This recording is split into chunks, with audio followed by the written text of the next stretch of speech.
Ah, o 20. asır yok mu? O mahluki asil, ne kadar gözdesi mevcud ise hakkıyla sefil. Kustu Mehmetçiğin aylarca durup karşısına, döktü karnındaki esrarı hayasızcasına. Maske yırtılmasa hala bize afetti o yüz. Medeniyet denilen kahpe, hakikat yüzsüz. Sonra melondaki tahribe müvekkel esbab, öyle müthiş ki eder her biri bir mülkü harap.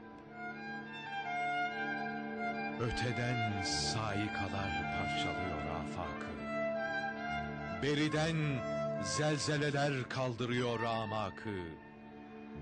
Bomba şimşekleri beyninden inip her siperin, sönüyor göğsünün üstünde o arslan neferin.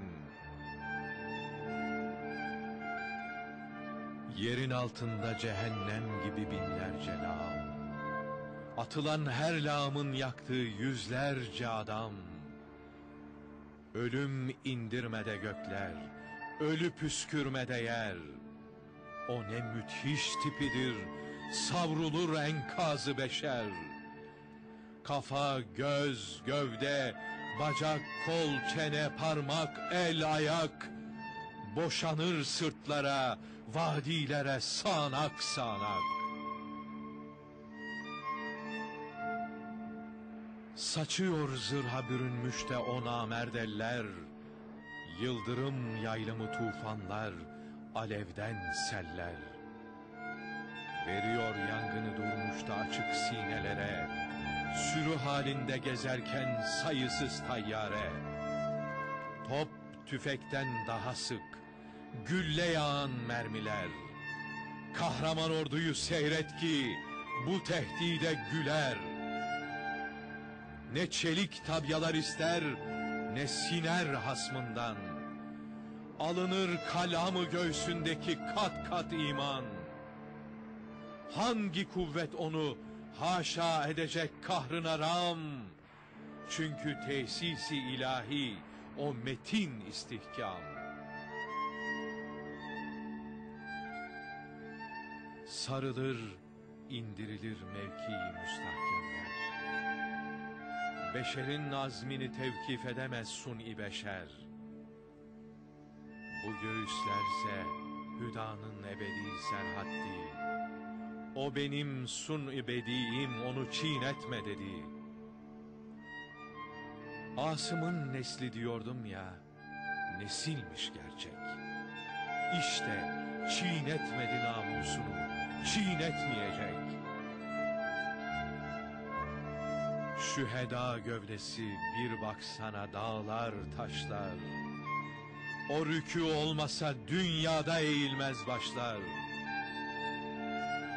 Vurulup tertemiz alnından uzanmış yatıyor.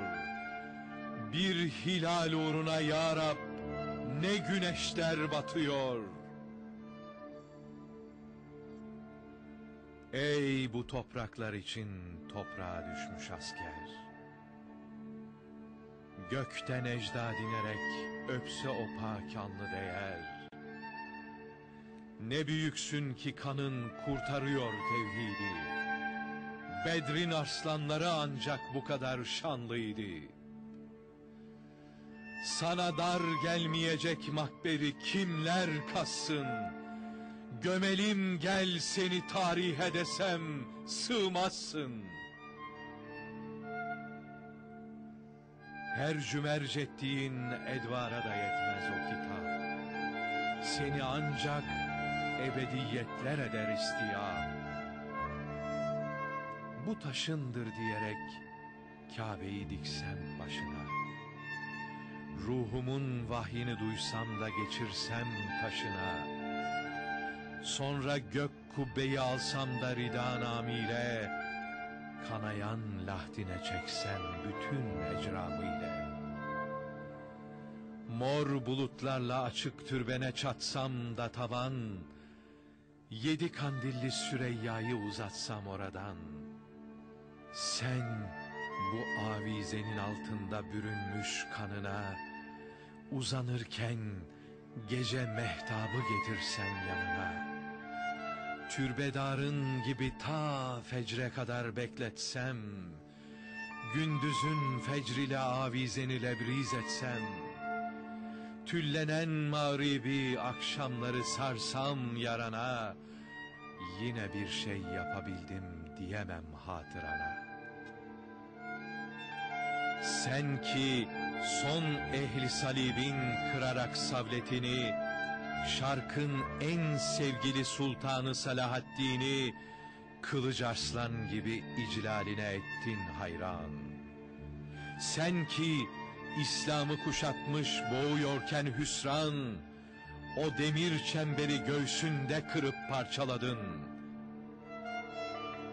Sen ki ruhunla beraber gezer ecramı adın. Sen ki asara gömülsen taşacaksın. Heyhat! Sana gelmez bu ufuklar, seni almaz bu cihat. Ey şehit oğlu şehit, isteme benden makber, sana ağuşunu açmış duruyor peygamber.